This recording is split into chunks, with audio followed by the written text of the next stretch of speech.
హనుమంతుడు చంద్రుడి మీద ఎందుకు కూర్చున్నాడో మీకు తెలుసా?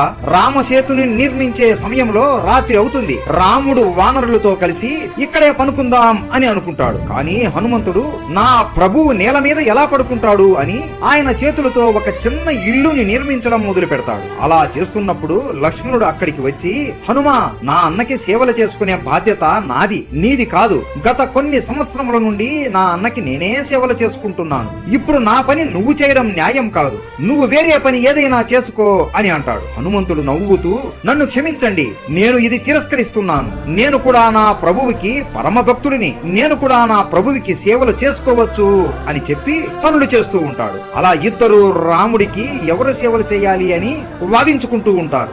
ఇద్దరికి రాముడి మీద ప్రేమ ఎక్కువ ఉంది. కానీ ఇద్దరి మధ్య గొడవ పెద్దది అవుతుందేమో అనుకుని రాముడు అక్కడికి వస్తాడు. హనుమా, ఈ పనిని లక్ష్మణుడిని చెయ్యనివ్వు, నీకు దీనికన్నా ఇంకా గొప్ప కార్యాన్ని అప్పజెప్పుతున్నాను అని అంటాడు. హనుమంతుడు, సరే స్వామి, ఏంటో అది చెప్పండి అని అంటాడు. నువ్వు ప్రతిరోజు రాత్రి మొత్తం వానరసేనని అలాగే నన్ను చూస్తూ కాపలాగా ఉండు, ఎవ్వరిని మా దగ్గరికి రానివ్వకు అని చెబుతాడు. హనుమంతుడు, సరే స్వామి, మీ ఆజ్ఞ అని ఒక పెద్ద పొడవాటి చెట్టు మీదకి ఎక్కుతాడు. అక్కడ నుండి చూస్తుంటే మొత్తం వానరసేన అస్సలు కనబడదు. సరే అని ఒక పెద్ద కొండ మీదకి వెళ్లి చూస్తాడు. అక్కడి నుండి కూడా మొత్తం వానరసేన కనపడదు. ఇప్పుడు ఎలా పా అని అటు ఇటు చూసి పైకి చూస్తాడు. ఆకాశంలో ఉన్న చంద్రుడిని చూసి, ఆహా, ఇది ఏదో చాలా బాగా మెరుస్తుంది, దీనిపైన కూర్చుంటే మొత్తం వానరసేన కనబడుతుంది అని గాలిలోకి ఎగిరి చంద్రుడి మీద కూర్చుని మొత్తం వానరసేనను మరియు రామ లక్ష్మణులను చూస్తూ రాత్రంతా కాపలా కాస్తూ ఉంటాడు. ఇలా ప్రతి రోజు హనుమంతుడు నిద్రపోకుండా